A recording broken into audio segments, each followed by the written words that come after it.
baseball. Yeah, yeah. So I think that he may have never. I want to get it's something where it's like if it's small, small, you need a bathroom. You know,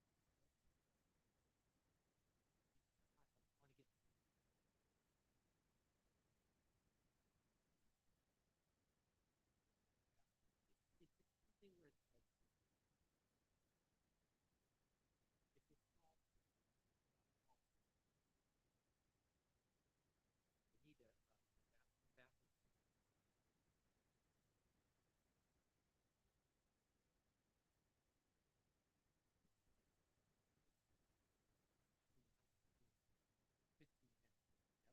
You know, I mean, a few things, put them in place. Yeah, yeah, like five. No,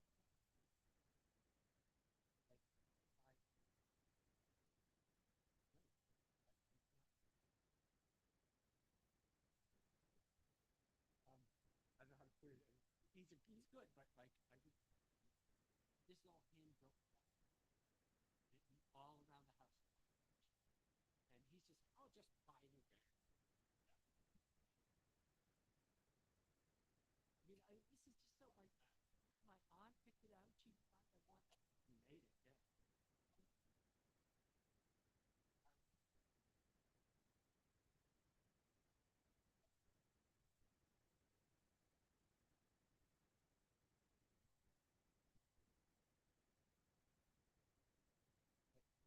Yeah.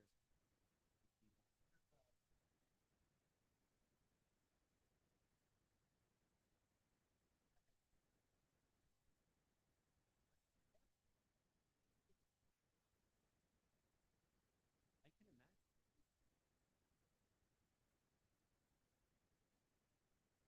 mean, there's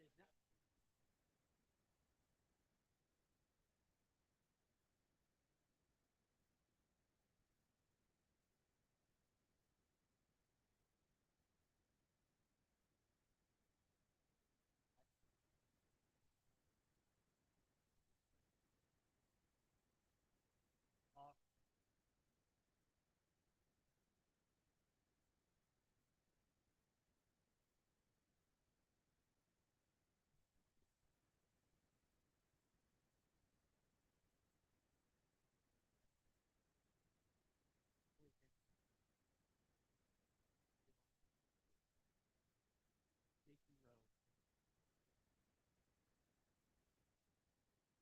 we can, you know, Station Road.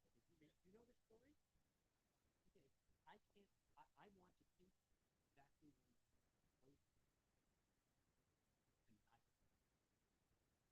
I've narrowed it down to between two 19. Uh, yeah,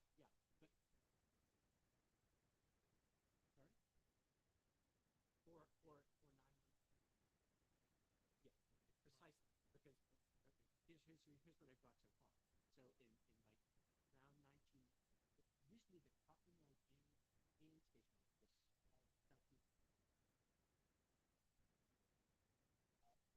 I got as far as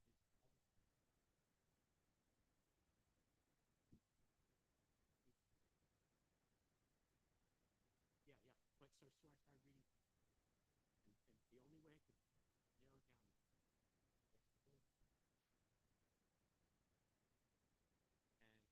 and what is it up to 1990.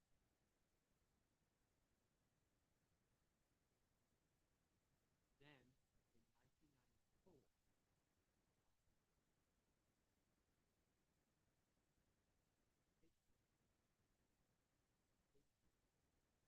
they, they, okay, how do you what do you do? What do you, yeah, yeah, yeah, right, right. Yeah.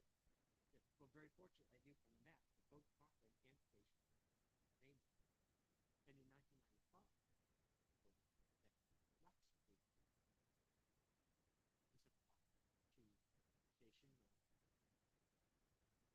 no mention. So by inference, I say, okay, 1994, there was Station Road. In 1995, suddenly there was Station Road, Cochrane Road. Okay, what happened? I bet they changed Station Road one.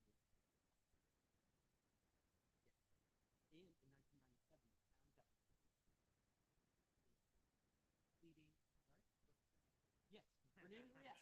completing the enhanced 911. So, yeah. But still, I went through all the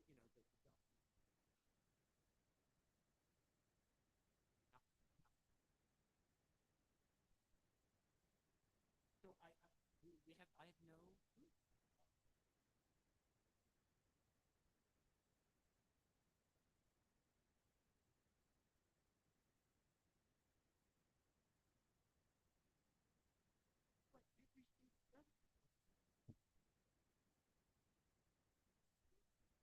so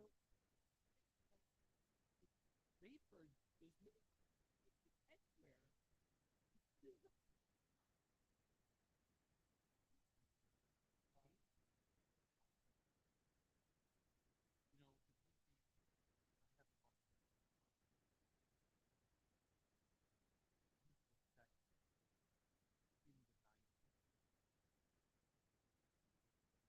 Yeah, that's what I asked Shelly. She did it. Yeah, yeah.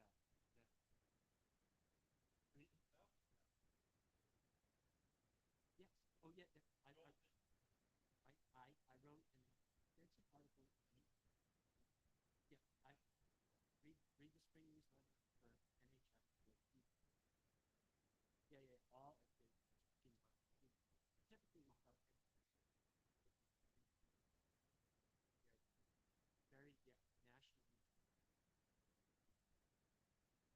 kid. I recall I wrote. He became famous.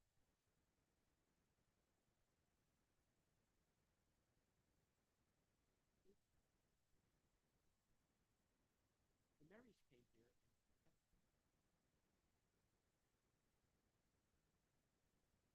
yeah, yes, all well, I mean nowadays it's but the, all of the Marys around here native descend from one couple.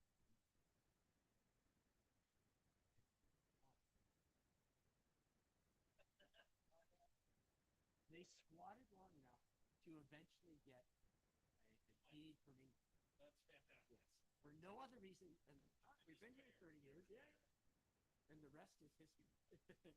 Yeah, and I mean, and that morphed into Charles Wood married and built a bunch of huge schooners, and yeah, and then another Mary captain who ran supplies in World War One, raided several attacks from Bismarck, and yeah, just all these. I said, you're going to turn it into a series. Yeah, right. Because it's amazing. Yeah, it's unfortunate most of them, but Byron. Yeah, yeah, yeah. But Byron and Edwin and all those people, they grew up. Yeah, then it would have been nothing. Yeah. Well, the whole thing is very because the Edgecombe line. People who stay there with them. I wouldn't doubt it. I would not doubt it. Yeah, yeah, yeah. Yeah.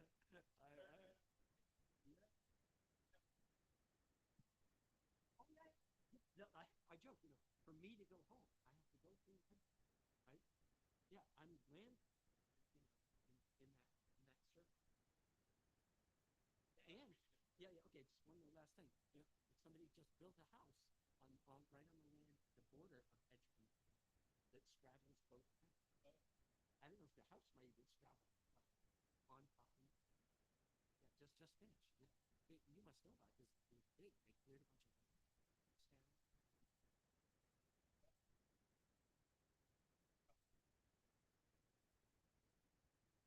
This this all just this all just I mean this is all within the last 8 months. It was an empty lot less than a year. Untouched.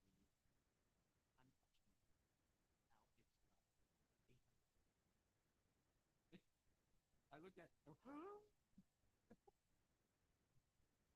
yeah.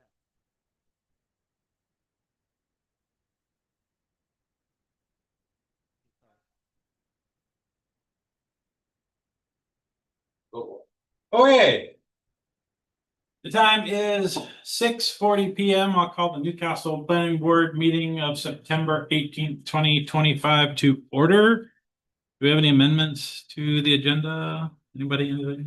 No?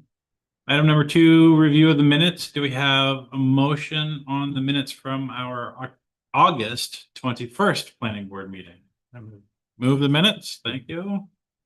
Second the minutes.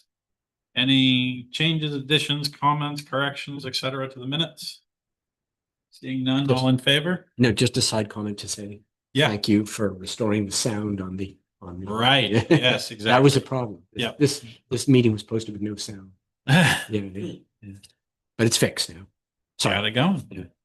Yeah. This is gonna be a quick one, guys. So technically we have no, well, I had nothing, so I said I can update you on what I've been working on. yeah, I think let's just go right down to planner's report. We don't have any old business. We don't have any new business. There's no one here from the public unless, well, we are public as well as, unless you want to say something. You good? And then you have discussion in there. Yeah, well, I think I see. Does the Newcastle Select Board? Sometimes in Daniel Satellite, Select Board will sometimes just say like, does any members have anything they want to like mention and discuss on here? So I thought I would put that in there. Also, because like we end up having discussions. So, Yes, we do. So I just figured I'd put that on there. And also, I like it. If you want to talk about the stuff that I brought up. Yeah, I'd like to real quick. Okay. Is that okay? Yeah, absolutely. That's why I put it in here. I think so. I was going to start with the definitions and the diagrams that I had. Cool. It's not 100% finished, but I think at this point it's probably in pretty good shape. That the kind of structure for everything in the code is there, like what's a lot line, what's a lot, what's frontage and stuff like that we've talked about. Yeah. I think for the most part, well, before we start going in like off into other areas like we had talked about, thoroughfares, which isn't in there, before we start doing that, yes, it might be good to say, okay, let's get these definitions in there. Let's get all of the terms kind of consistent so that Ben had mentioned the frontage zone and the relationship between accessory buildings and primary buildings. Yeah. So we can go through all of this, but I think it's probably a new term is building line, which we can discuss. But I think that looking at the current ordinance, the accessory buildings are meant to be set back, or at least in reference to the front of the primary building. So yeah, so that like when you've got the primary setback is, okay, you set your building back 20 feet from the front lot line, but then you can have a 5-foot setback for an accessory building, and it's not 5 feet from the front lot line, it's 5 feet from the building line that lines up with the front of the building, or 20 feet or whatever you're going to do. And so I think that was a term that isn't really in here, or that isn't in the current zoning, but put in here, and then it's just a term we can use it as needed. And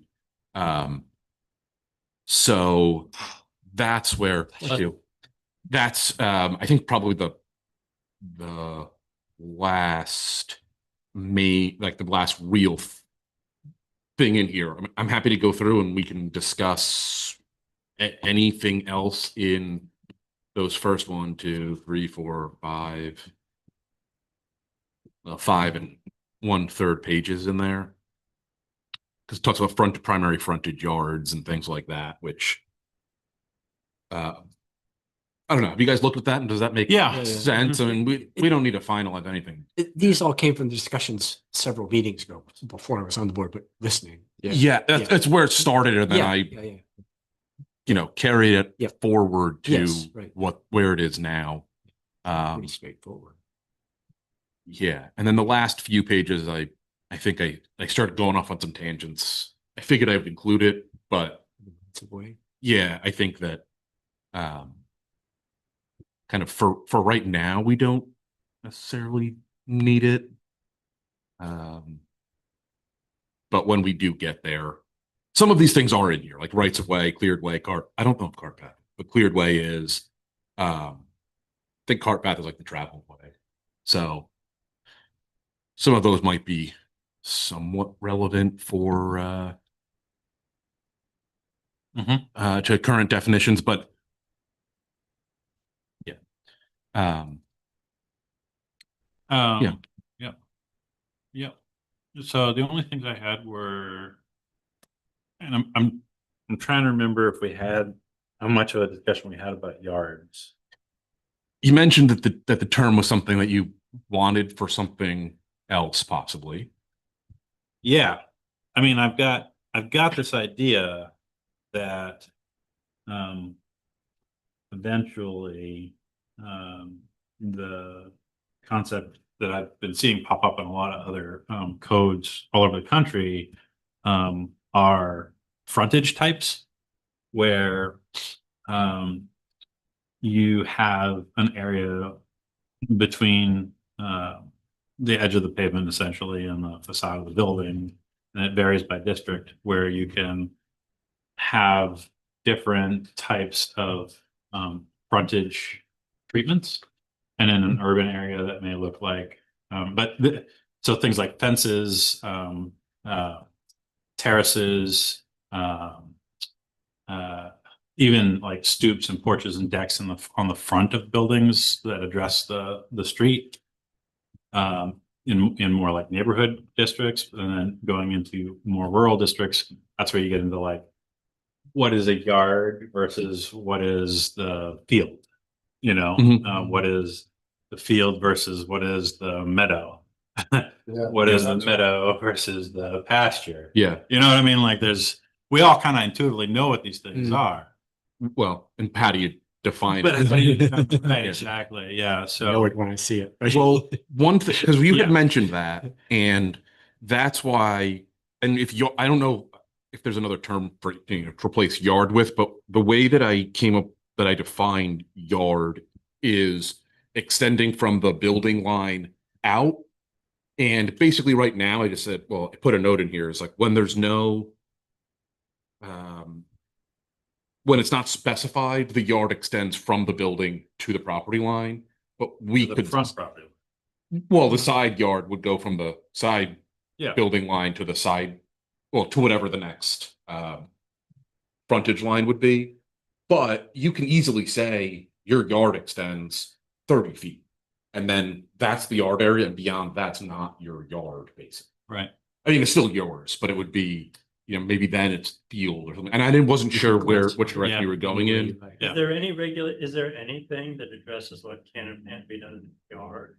Yeah. Like what? Well, so as you go up through like neighborhood districts up the scale into more urban districts, they start restricting more and more what you can't do. And then when you get to some historic districts, they start requiring that you do things. So like, yeah, you gotta have a stoop. Yeah. I've seen that one a lot. You gotta have a Well, stoop. so in our code, do we have anything? In our code, no. Yeah. I- only like the That's what I frontage. was wondering. Yeah, not Yeah. yet. No. Yeah. We don't prohibit clotheslines either. No, Yeah. no, I mean, no, I shouldn't say that. The only thing we do prohibit is mechanical equipment on the facade. Right. Right. So like, your Colby and Gale propane tanks, they gotta be on the side or in the I back. They see. can't be Yeah. right in front. Yeah. Between the front of the house and the street. Yeah. Things like Yeah. that.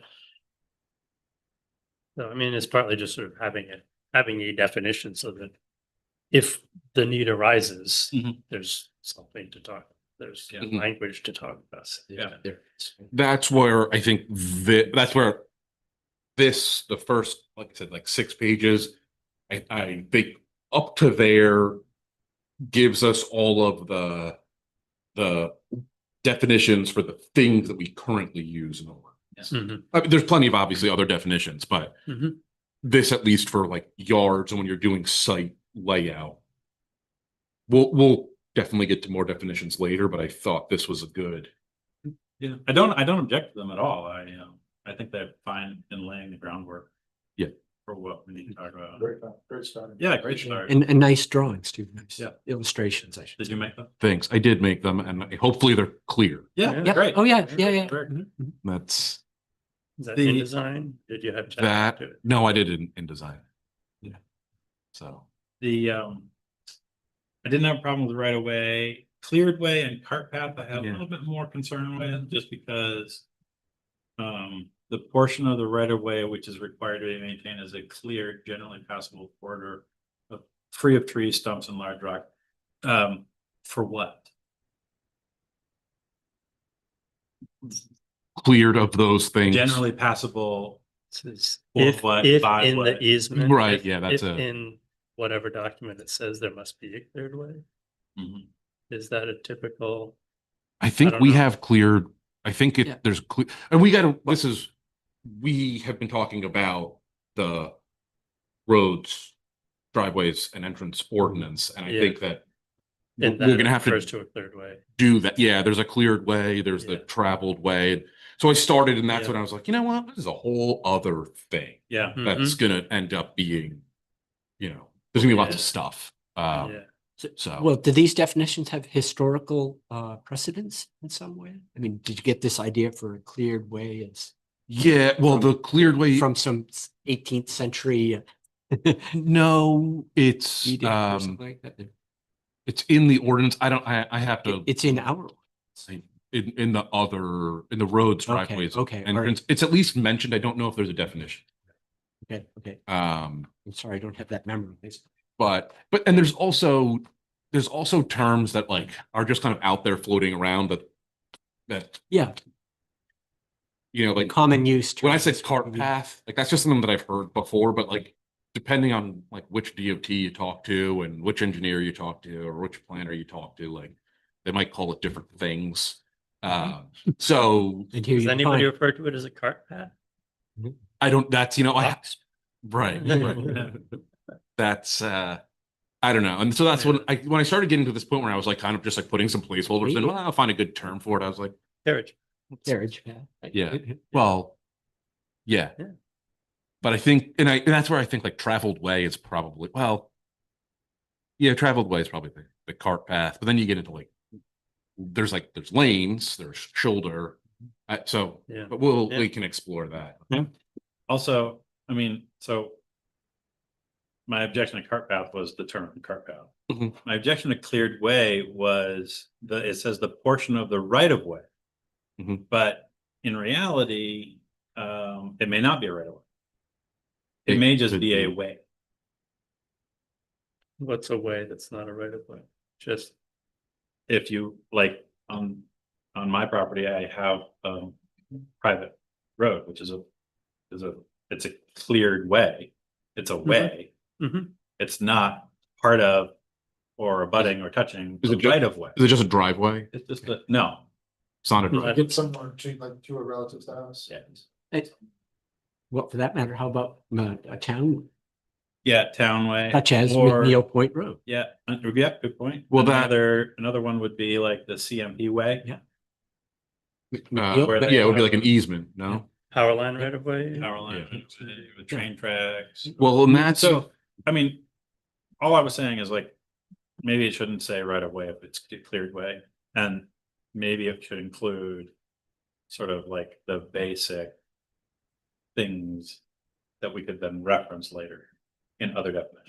like what? Well, so for the purposes of, walking paths, vehicular, snowmobiles, utility right of ways, things like that. So what I worked kind of back to as the bottom of the foundation of this was an easement is kind of the first thing, that a right of way is a type of easement, which is basically an access easement.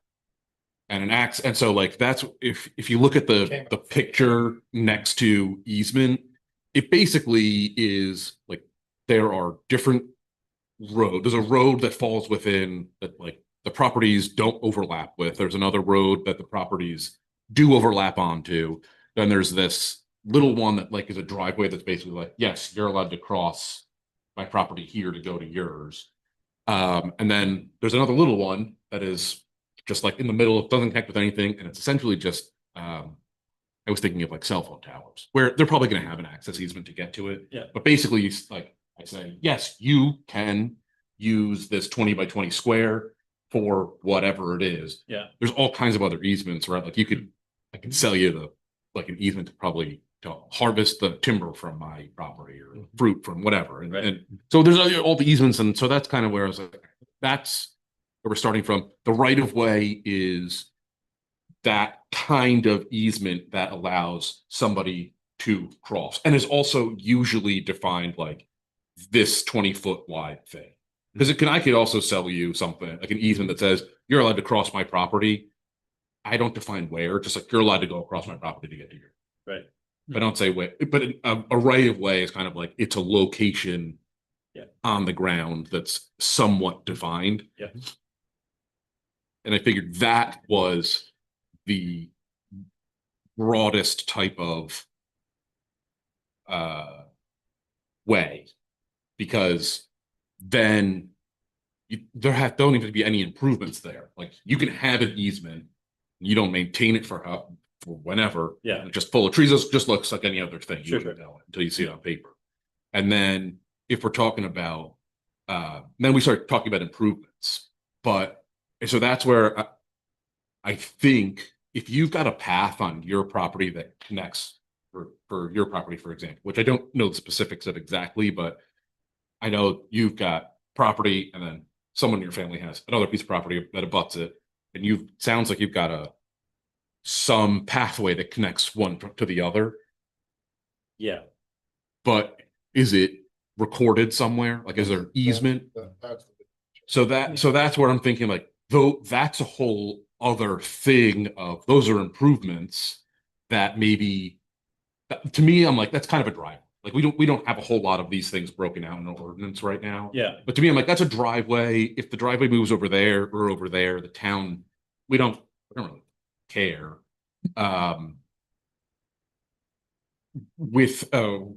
If we're going to require these things, like if we're going to say like you have to have a road, or we care that if you're creating a new lot, there has to be, and ignore all the other road standards, you have to have a 24-foot wide right of way. Mhm. We don't really put a whole lot of standards with that part. Right. If you ignore the roads or roads, driveways, entrance ordinance. So we might just say, well, you need to have 24-foot right of way that connects to your property. We don't care if you maintain it, at least in that. We can get to a point where we say you have to have it paved, it has to be passable, whatever, and we can talk about that.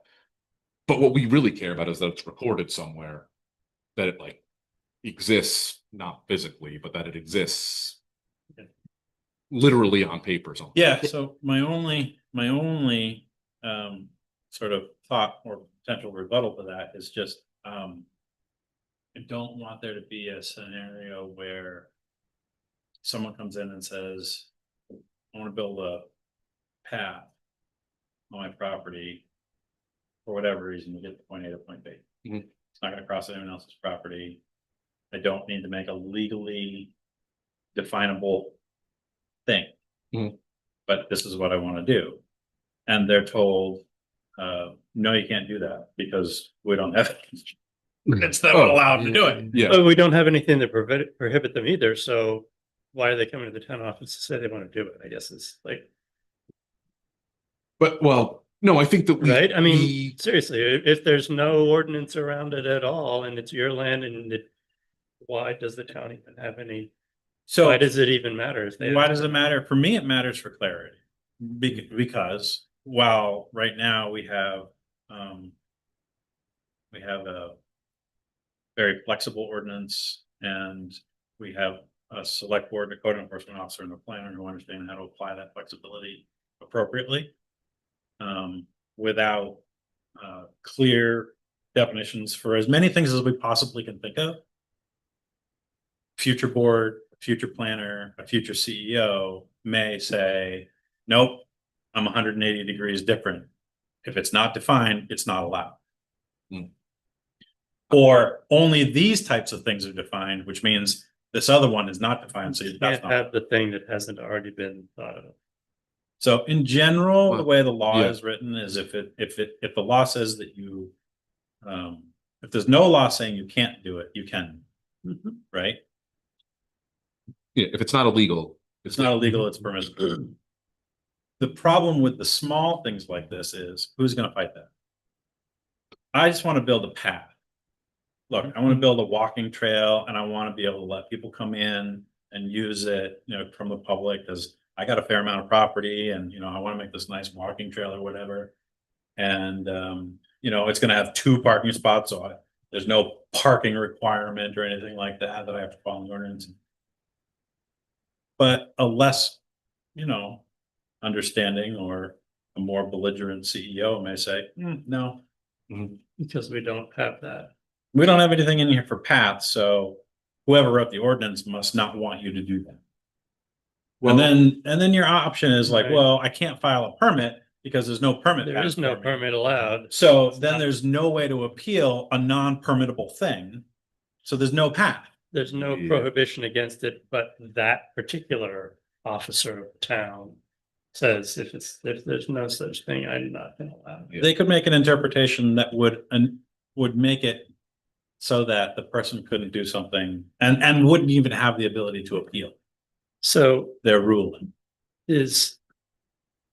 that sounds like, I mean, now we're trying to anticipate the things that people might want to do, like a path.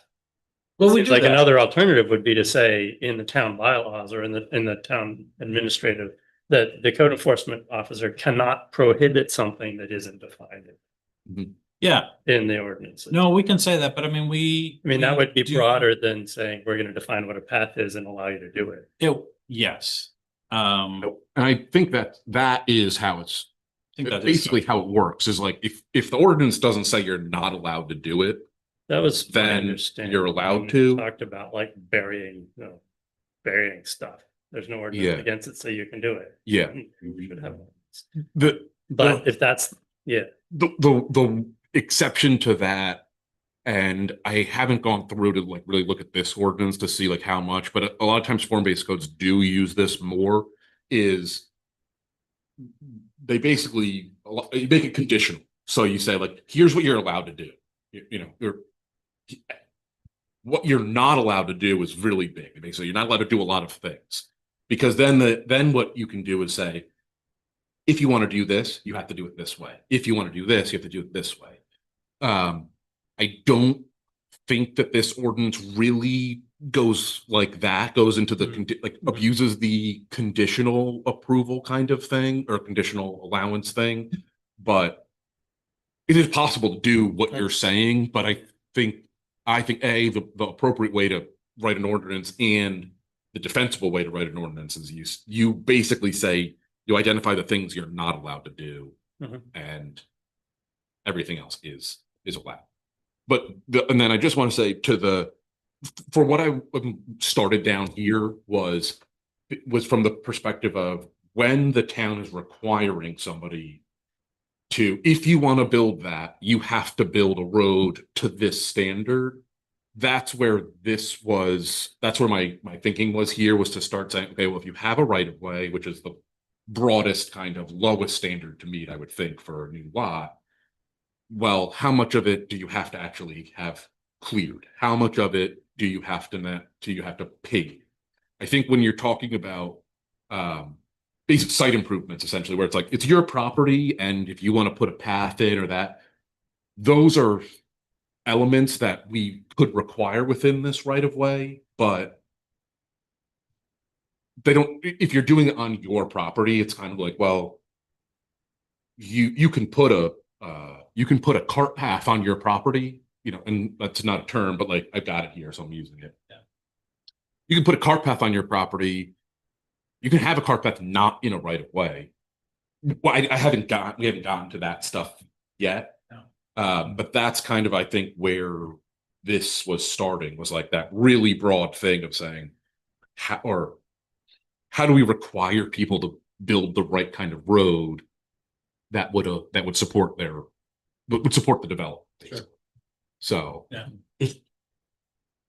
Sorry, man. Go ahead. Is it worth rehashing a real world example of this, which is McNeil Point Road in all aspects? Since I researched it. Sure. Right, so we know, for example, that the McNeil Point property that we reviewed several months ago, right?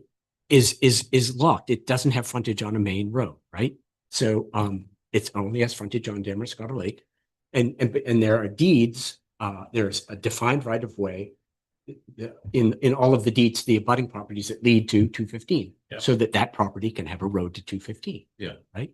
So, and that was defined, but and for some time it was informally defined as a town way, and which thus means that the town was required to maintain it as a town road. However, that wasn't actually ever officially declared. It was brought up for a vote at 2 times in the late 19th century and it was rejected. And yet, in the late 1960s, the town wished to revoke its declaration of that being a town way. Mhm. And then that became declared unconstitutional by the Maine State Senate as a method of undeclaring a road, because in principle, it reduces the property values for the people who abut that road because the town no longer maintains it, and that the town must provide compensation Mhm. to the property owners when that road is decommissioned. After that point came and went, then they decommissioned the roads, and it resulted in numerous lawsuits against the town. Yeah. For improper compensation of decommissioning a road.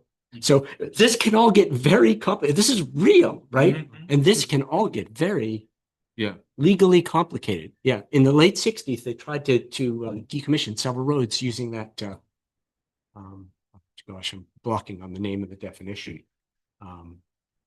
Yep. It's a definition for a town way. Yep. And how you can decommission it from service. Yep. And it didn't involve compensating property. And they were roads that the town was maintaining. Yeah, the reason it was declared as such was to provide access to residents to Damascotta Lake. Mm. So that other, so that non-owners of that property who aren't defined in a way to have access to that right of way Right. could use it Right. to access the lake. Right. And did. Yeah.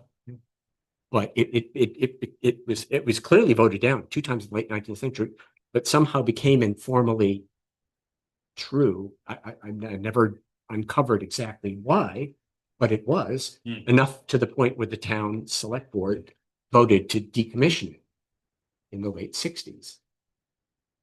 And yet, that in 1971, the Maine State Supreme Court declared that method of decommissioning the road unconstitutional. I'm not recalling all the correct terminology for defining the roads. I have to look that up because it's not fresh in my mind because this was several months ago. But that was the essential root of it, is that the town tried to decommission the road, but no compensation was offered. Right. So Right. that was just declared to be unfair. Yeah. Right.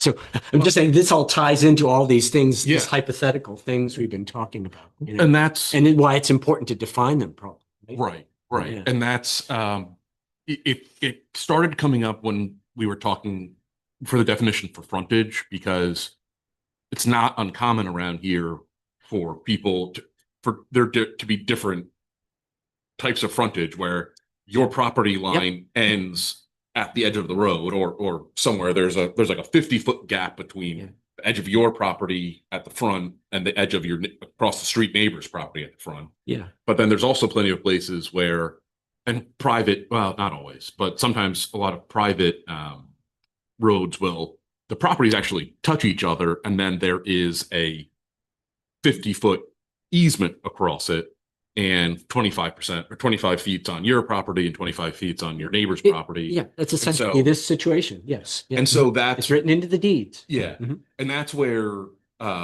like and I don't know, like when the town owns the 50-foot, they own the like fee simple, they own the actual road where the properties don't come right against it. It's not an easement. Mhm. That's not really a right. I mean, I guess it is a right of way. It's like there's a public right of way there that you can go, but it's not as though you're crossing someone's land as you're doing it. I mean, you're crossing town property, I guess. So I don't know exactly that, but I don't know a single road in Newcastle that is that way. that is like the town actually owns the land under it. So in In Yeah. all of Newcastle, property lines extend to the middle of the road. Or vary. Yeah.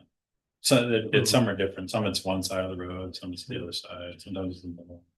Well, but But almost all of them, as far as I'm aware, are public right of ways. but Okay, public right of ways, like the land under the road belongs to the neighbor, but the town owns, because Yes. I think like with, well, and it doesn't always have to be a town, right? Because like Route 1, the state owns, or that, I think probably the state owns the right of way. Correct. They own that and what's below it and above. Correct. So sometimes there's just like, and it could be whatever entity, Yeah. public entity that might own it. Yeah. But I just assumed that things like, you know, that Sheepscot Road or River Road, like the town owns underneath it. No. But I'm sure it's like, and it probably depends on Those two I know for a fact are public right of ways. the over They're otherwise private Yeah. owned land. owned land. Yeah. So yeah. it doesn't, and that's We might own Academy Hill Road. okay.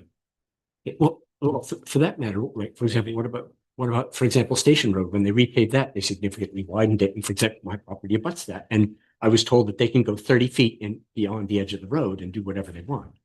Which they did, they added a significant amount of erosion control Yeah. on my property. got the right of For way. drainage, Yeah. yeah. So how does that Well- legally work? Well, because the right of way doesn't include just the road width. Yes, I was told 30 feet beyond the edge. So it's the road plus 60. It's future. Yeah, It yeah. depends, yeah. and they used to do it by what are called rods. Yeah. Yeah. So, Yeah, rods are Right. how all things are measured. Yes, that's how I and I know. can't remember Yeah. how. long the Rods. rod is. 16 and a half feet. Yeah. I know. Yeah. Yes, I know very So well. most right of ways is 2, 3, 4 rods. Yes, yes. Yeah. Okay, yeah. Times And 16 so, and a half, yeah, get you when, quick. if the town owns a 3-rod road, wide. Yep. Right of way. Yep. It's basically like they own it. Yeah. Right, It's they're allowed to do kind of 16.5 whatever. times 3. Yep. You could count, like, if we had density, you could argue that you can count the land under the road that you own towards your density, but you'd have to show that like you actually owned the middle of the road and stuff. But but essentially the town owns like almost all of the rights of that right of way, except that technically the dirt underneath it still belongs. Yeah. You know, like Yeah, that yeah. that bundle of Yeah. of sticks that attorneys talk about as property ownership. Mm. Uh, By the way, it The- dates back to the way the surveyor's instruments work. the Oh, only yeah. other thing that and it is because a lot of this is like documentation is not super great and Yeah. Yes. there are assumed like towns are allowed to have assumed rights of way where they're like, we know I can tell you that Bristol Road and Damerscott is this way. It's like we know the town has rights for that right of way. Do we know exactly where the edge of the right of way ends and your property, you know, and on your property? No. So they're allowed to assume like basically a 50-foot, I think it's like 49 and a half feet. So if they want to do improvements, they're allowed to go, just assume that it's, you know, 50 feet wide. From 50 feet from, It will be like just from edge to edge. Yeah. Some of the language is and hilarious. yeah, and exactly where the center of that is vague enough for interpretation. Yeah. by Yeah. Whoever's surveying. Yeah, I was just looking on the Access GIS site, and the way they've actually got it on the GIS is the roads have their own width, and then so like Sheepscot Road, Academy Hill Road, River Road, I think, and the yeah, property lines are on Oh, both sides of the road, yeah. but I know that's That's- actually not. Yeah, Right. that's the impression you get looking at it is, oh, there's the town road and then there's the property. But Yeah. what you're saying is that's not actually That's true. not actually true. Because the map isn't right. Correct. Yeah, It's the representation of it's a representation. like all maps. Like all maps. Yes, right. right. Yeah, because The world's not. I mean, I'm thinking back to looking, I mean, it's been a long time, but like the description of my property and it's seems like it was That's described as like that's a statement. points not in the center of the road, but at the edge of the road, which implies that Lincoln Academy owns the road up to my side of the road, but maybe it's not because that deed was written. Yeah. Who knows what. Well, and their deed may, because I've seen deeds that say like a point on the southern side of whatever road. You know, why Right. not? So it also means like if you actually were to survey and lay all of this out, it could look like teeth. Like some people may own to the middle, some people don't. And the like Academy Hill may not. It's possible Academy Hill might own the land under the road, or I mean, Lincoln Academy might own the land under the road, or they own to their side of the road, and you own to your side of the road, and the road belongs to the town, Or, which I think is what Ben had said. well, that's what the map shows, but Well, yeah, that's The deed for the McNeil Point Road property is defined as, starts as 200 paces from Damascotta Lake to this pine tree split by light. yeah. That is Oh, yeah. what starts off the deed. All right. well, and if you look at the map Two completely from like ambiguous. 18 Right. Mhm. something of Newcastle, you'll see there's no roads on. Yeah. It's just Right. it just shows, you know, the long Properties. skinny properties that go up and down. The 1816 map? I think that's Yes, yeah, the 1816. Yeah. there's no The road. very first surveyed property map of the town, yeah. And I'm sure that there were There were cart paths. paths, yeah. Oh, for yeah, of people. course, there had to be, otherwise the farmers couldn't get to church and town meeting. Yeah. Anyway, let's bring it back. Yes. And I think it's all fine. I just didn't know, like, I didn't know if we should start at way, private way, public way, easement, or right of way, easement, you know what I mean? Yep. That's all. That's all I was getting. Yeah, no, and I think, yeah, that's what I had been thinking about it. I was like, yes, and then okay, there's so many things in there, and I was like, we'll have to come back. Yeah, that's fine. Because you see, like I've got thoroughfare on, Yeah, I see that, yeah. and I was like, all right, you know, what? Boulevard? Mhm. Well, yeah, that's a type. I don't know. Do we want boulevard here? Guess we could. Maybe you can turn Route 1 into a boulevard. Well, what's the formal definition? Well, we don't have one, Do- but usually it's like tree lined and there's It's- multiple. Yeah, there's Yeah. separated Separated Yeah. separated Yeah. travel lanes, There's green yes, space. with green space, right? So Do we have any more? Fifth Avenue used to be a boulevard. No, I mean You ever in see those Newcastle. little pictures? Yeah. Oh, yeah. Fifth Avenue in New York. It was awesome. no, It was literally an urban planner's like, you have trees in the middle Green. and Mhm. and it all got Yeah. clear cut for Yeah. cars.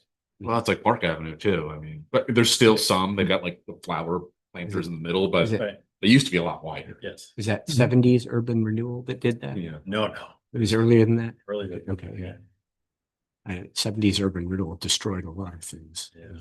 Uh-huh. All So, the I mean, this is great. I just don't like the term cart path. Yeah. That's fair. Carriage. And that's why I moved that stuff to the end. Those last few are kind of like Mhm. Mhm. I went down some rabbit holes and said, okay, let's stop that. Yep, Um, love it. so I think with those first definitions that base the last one is secondary frontage yard.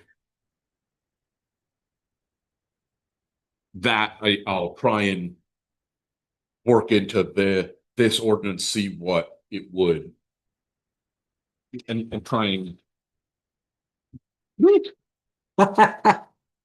I'll stop it. Is it like a text message? or A link. what? Oh, sorry, dude. Apologize. No, that. everybody likes to miss it every now and then. That's right. Okay, now I feel like I was trying to think, what was it? Yeah. Why do I recognize it? So anyway, so that if you have thoughts, comments, concerns on that stuff, let me know. I mean, we can put this on the October. No, so I got to go through the whole ordinance and Oh, yeah. tweak things. And so a lot of it, It's too soon. honestly, a lot of this shouldn't require changes really to the body of the ordinance too much because like lot line and stuff like I tried to make these definitions fit how the ordinance seems like they wanted to and just to refine it a bit so that it was like very clear edges. So, but no, I don't think the total is gonna be it. And then the other thing is the admin. What this started as is we we've separated the review process and like the application process from and the applications from the permits. Yep. So that when you go through and you apply for things, you only really need to apply or submit the forms for what you're trying to do. And then you just get one permit at the end if you're trying to build something, or a use permit if you're trying to establish a use, rather than having either one permit for everything, and also so that the way that Damerscott does it, and I think Newcastle's been in a bit of a flux for some years, so I don't know, but like Damerscott right now, that the building, they don't really have a use application. Kind of they do, but they have one application. You fill it out, and then the code enforcement officer reviews it, signs it, and hands it back to you. And it's like, well, your application is also your permit, and it gets confusing. So a lot of this was to pull things apart and also basically give you a receipt for, yes, you got an approval. Here's your permit now. And obviously we keep a copy of it. I encourage anybody who gets a permit to keep a copy of it, but things get lost, and I understand. So what that did was start to kind of combine. It puts things into kind of like categories. So we've got use permit, building permit, and then when we went through the fee schedule and tried to look at this, including, and Shoreland throws a wrench in everything. So look at this and say, well, what do we actually issue permits for? What are all of the things? Uses, buildings and structures. Subdivision, kind of. It's basically like you need the approval, but there's not an actual permit for it. There's also, we have to do, or like the ordinance talks about a license, an annual license for not short-term rental, for tourist rentals. There's also, and then in shoreland zoning, it does have uses and structures, but there's like activities that tells you're not allowed to do. Like you are allowed to do. It regulates activities, which are clearly not uses. It's like clearing vegetation. Like you can apply essentially to say, I want to clear vegetation in this shoreland area. It's a one-time thing. It's not like a use that keeps going, or once you build it, it stays. It's like you can clear it. This is a one-time clear, and then Can't that's it. maintain it then. Yeah. Or like hazard tree. You can cut down take down a hazard tree.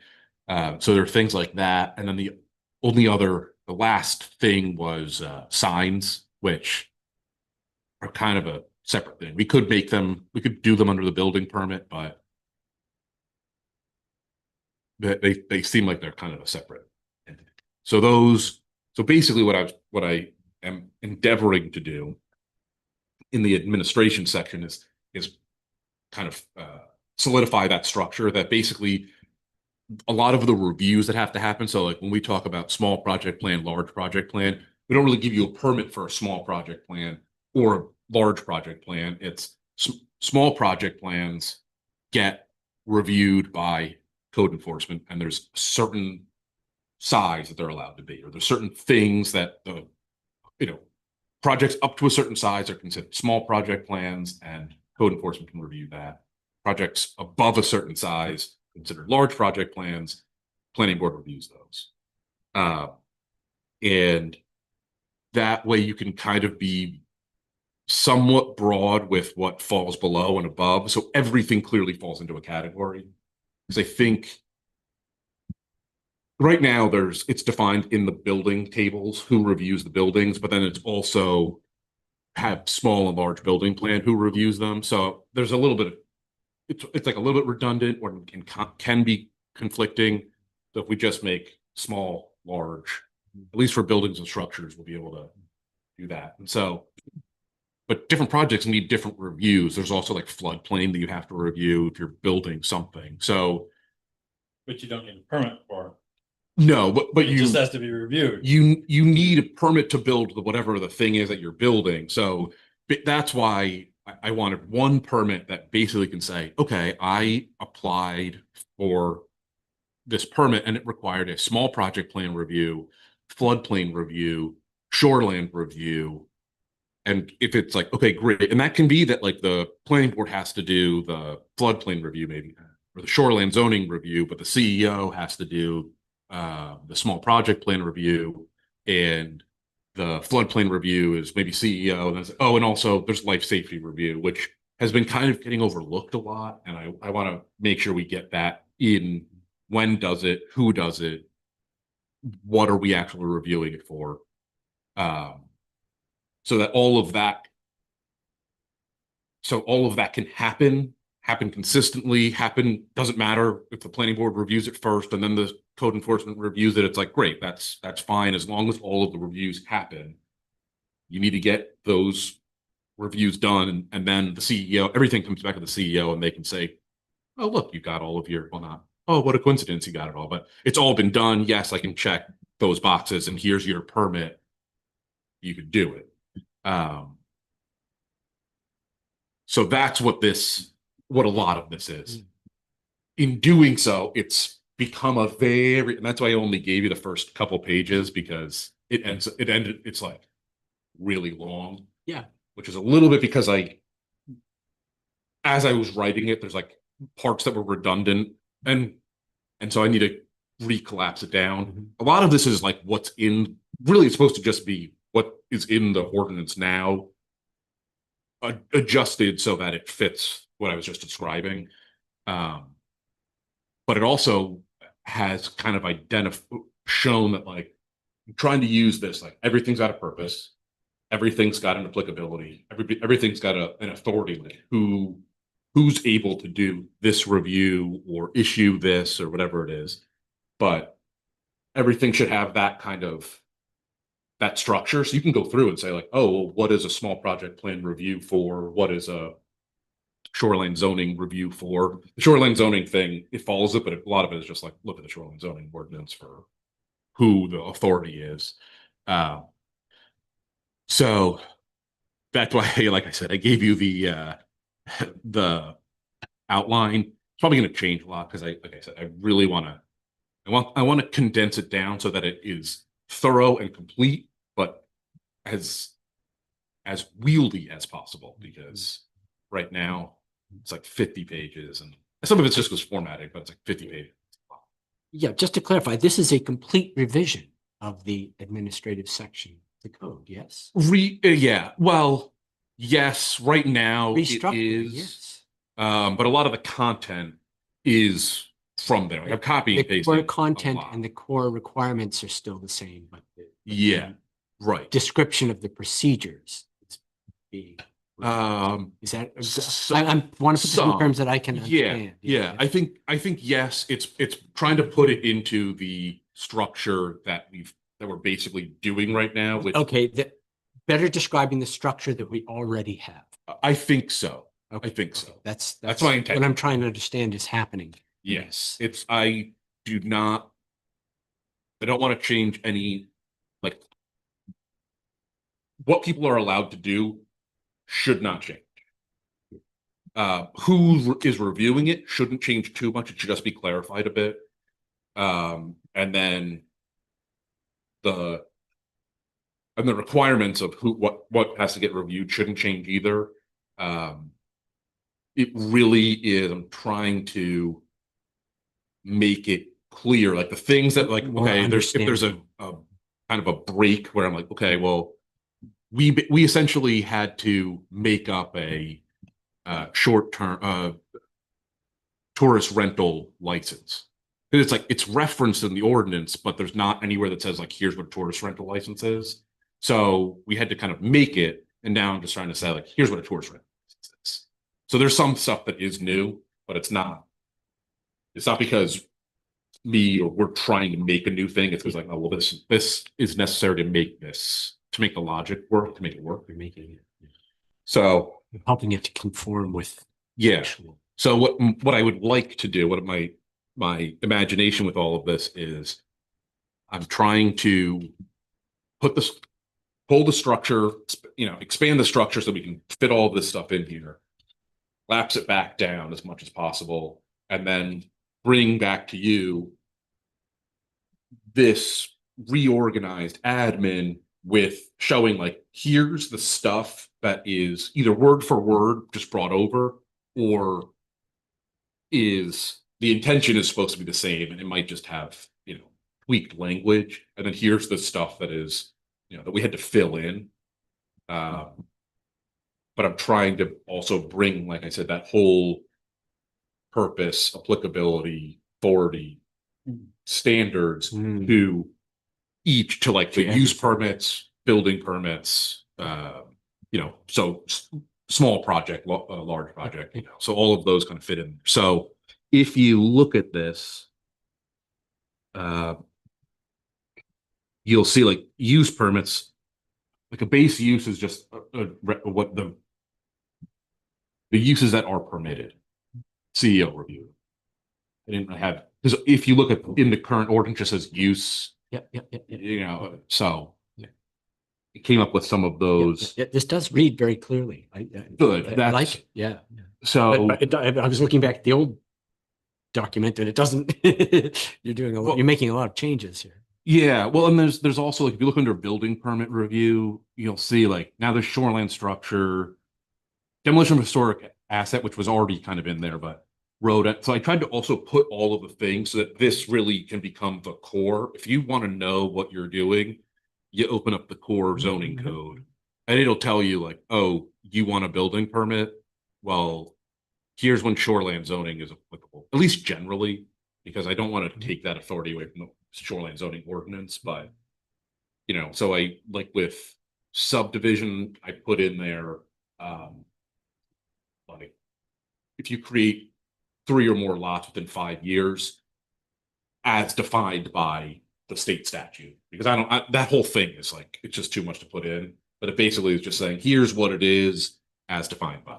So some of those are also referenced, but because what I don't want is, I don't want any of this stuff to get overlooked. The floodplain review, it's really easy if you've got 9 ordinances to forget that you have to look at, oh, floodplain review is applicable here. So this way, like kind of all the applicability generally is in one place. So code enforcement can go through and look at all of this and just go down this list and be like, okay, oh yeah, we got all those, good. I'm like, oh, I forgot tower review. Okay, well, that needs to go. So this turned into be a Thing. larger thing than I was expecting. It's great though. But it's like, Yeah. I can see why. I can understand why. Yeah. It's complicated. yeah, And yeah. it's- So And it needs to align with the procedure. Yep, So yep. it's all Yep. important work. yeah, and make it readable and understandable to a person who needs to face it. Yeah. and some of it is like that the first part where it's like application for permit, the application procedure. So one of the things in here is where it says under permits, purpose, and this is permits required. It basically just says you need a permit if you're doing this, or this. Right. And then permits there's not a whole lot under permits, because then it's like, here's how you get a permit is you apply, and here are the reviews. The application procedure also is to define like when the administratively we've got an application that the admin process is going to start. So it does not go around or adjust in any way that like the planning board or the reviewing body determines when an application is complete, and they say, okay, we've got all the information we need, we can make a decision on this.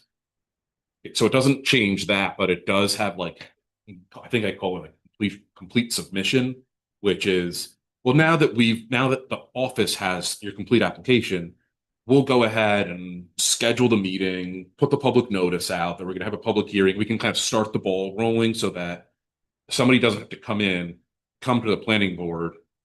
And, right now there's a little bit of judgment call on my part of like, I think this is ready to go to planning board. So I'll start putting this I'll notice it and all of that. Because what that could turn into, because it's not really defined, is someone comes in with an application. All right, we'll take it to the planning board. Comes to the planning board, everybody reviews it, and it's like, yeah, okay, this seems pretty good. Well, why don't we go ahead and schedule the public hearing? And now it turns into a 2-month at least process rather than Technically, that's the way the law is written, though. that the planning board has to schedule the public hearings. No, Or- about the judgment of completeness. Yes. Technically, the way and we're skirting it a little bit, but most towns ignore it completely. Don't even bother with it Yeah. at all. Well, and I think that what I've seen other places do is there's some, I can't remember where I saw, but there's some towns say that the code enforcement officer can make a presumption of completion that then the planning board confirms. And I didn't want to get into the whole, and I don't know, and obviously I want to make sure that Peter looks at this, but I didn't want to get into the whole like, all right, well, here's what we've got. Like, so in New Jersey, the way that it works, where I cut my teeth is we would get a packet from the applicant, and we would say, okay, there's a checklist, which hopefully we'll get a checklist in here. You get the checklist, you're like, oh, you got these 6 documents? Okay, great. That date you kind of remember, and then when it goes to the planning board and they review it, the planning board says, okay, yes, this is complete. It's not to complete the date that the planning board says it's complete. It's, oh, this is what the town had 9 days ago. Okay, well, that was complete then. So the clock starts ticking 9 days ago. And so they've got pretty strict rules of like, here's how long the town has to review a thing. So it ends up, you get a lot more rejections because it was technically incomplete, or, oh, you didn't demonstrate you met the standard, so we're rejecting it because we just don't have time to go through them, or whatever. So I don't want to play those games, but General sequence of events from that class. Is the application complete? Yeah, exactly. It's one of the bullet points. yeah, In the training class. Yeah. and that's Yeah, and I mean, we're supposed to make a ruling on completeness so that legally our process can't be challenged. well, and it also I think starts to vest their rights. It does the 2 things, right? It vests their rights, and it also keeps us on the legal path of compliance. Yeah, and that's I've got I think I've mentioned that I've got MCOG or a guy named Reed Silver from MCOG helping me do site plan review in Scotta. And he's a young guy, he's a relatively new planner, smart, but like it's interesting to like you really realize like how little you know about a thing until you have to like teach somebody something. So like sitting here trying to explain it, and I'm like, oh wow, I gotta write this out. So I wrote out like like the 4 steps of how to what you need to be thinking about when you approve an application. Yeah. Or like the planning, like why do we do these? What seems ridiculous. Like if most people are like, why did you just take 7 votes to approve that application? And it's like, okay, well, here the vote to complete is so that it says this is what you're saying when you say that. Why do we vote to adopt findings of fact so that this is what you're saying when you do that? To adopt, whatever it is. And then finally you get to like the application to approve the application. It's like, well, you already knew you were going to approve the application because you had already said it meets all the standards in it. So I wrote that, and I'll share it with you. It's just 1 page. I think it's helpful. Yeah. But Yeah, I know. it's like It's a lot. here's why it takes forever. If you ever want to beat your head against the wall, spend a night trying to make a flowchart of the process of how an application. This, then this. Yes. Yeah. Like just I'll tell you now, it's not worth your time. But it's an interesting, you learn a lot from doing it. Well, yeah, You learn a lot from doing you it. have to put it into words. You're You like, really have to think about it. I don't understand the both thing. Yeah, and you start getting through and you're like, no, gotta back up, make a new process, go back this way. And it just, Yeah, the flow chart would end It's up being amazing. spaghetti. it's spaghetti. But we're gonna get it so clean. It's gonna be. We're gonna get It's it. gonna be like really nice Yeah. spaghetti. It's just really clean spaghetti. It'll stick to the wall. All right, So we good? Everybody happy? Thank you. So just the last question I have about this is you're thinking the admin changes and the definition changes will probably be I think maybe in the spring. but yeah, I'm gonna really try to do that. Okay. I mean, if people decide that maybe this would be better at town meeting, fine, but well, fine. If more things get piled on, we'll plan on just putting it on town meeting. I do want to just mention the property behind Mills Road, behind the new. Yeah, the new lot that was acquired by Uh, foreclosure, right? We have an RFP. We had an RFP go out. We've got a consultant. We're doing a site analysis right now. Request for proposal. Request for proposal, yeah. So we put an RF request for proposals out to select an engineering firm, which we did select, to do a site analysis of the site. So we knew like the wetlands, which kind of knew the one. Owned by the town? But That Yeah, land we is did. owned by the town, not in there? Very recent. so to go basically say like, all right, well, what are we working with here? So that phase should be kind of done in a beginning of next month. That's when I'm hoping to bring it to the select board. And then from there, we're gonna try and come up with some general concepts that are more like just kind of generally saying like, here's two possible things that we think could generally loose, and then put basically an RFQ, which is a request for qualifications out. Doesn't really matter. We're going to put something out to invite people to apply to partner with it. This is how I'm envisioning it. I will say, I talked about it with Kevin.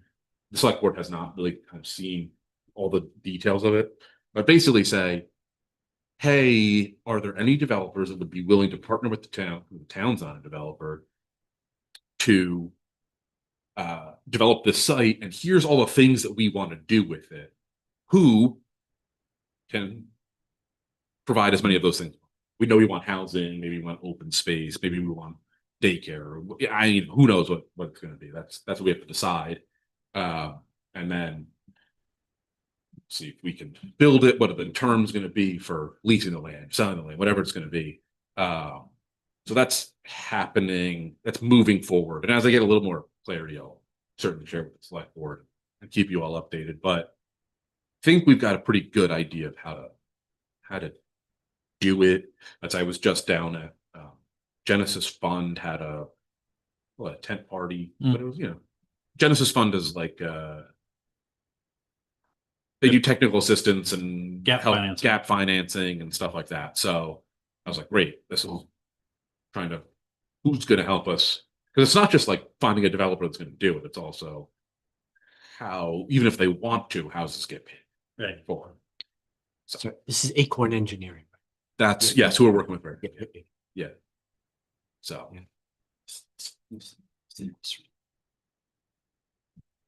Yeah. Oh, so it's right there. Is Yeah. that If you want to pass it down to him if he wants Yeah, to look at it. so I've never seen this. I just wanted to. It's quite an update you extensive document. I don't know if you on can that, read it all now, but because that's it's great. Yeah. We're gonna try and Make a municipal facility get some of something, something. of something. Yes. Yes. affordable housing. Yeah. I mean, and that's what we need to figure out. It's like, well, what do we want to put Yep, there? yep. How big They're going to is it? determine what's feasible. 1.2, 1.3. Yeah. 1. Yeah. 2. I think it's less than 1.5. Yeah. Yeah. I think so. But we've got access to Mills Road and we've got, the ability Where to does put it touch Mills Road? right next to 16 Mills Road, Rob's new Right. apartment building. Right behind it. You go Rob. through that? No. Between Rob and Louis. Between Yeah. Rob and Louis. Which is interesting. I think there's like 20, technically that lot, which is it's shaped like a thing, and then it's got this little, Yeah. I think that is 20 feet wide, and I'm pretty sure the minimum lot width in that district is 20 feet. So Yeah. it is a very odd looking, but legally conforming lot. Right. So. No, it could work. I think we've looked at it. And, it's exciting, the possibility. Yeah. Well, thank you, Michael, for all of that. Yeah, sorry, that was supposed to be a short meeting. So. No, it's appreciated. Uh-huh. If there's nothing else. Not our shortest. Without No. objection. Time is 7:45. Meeting adjourned. Meeting adjourned.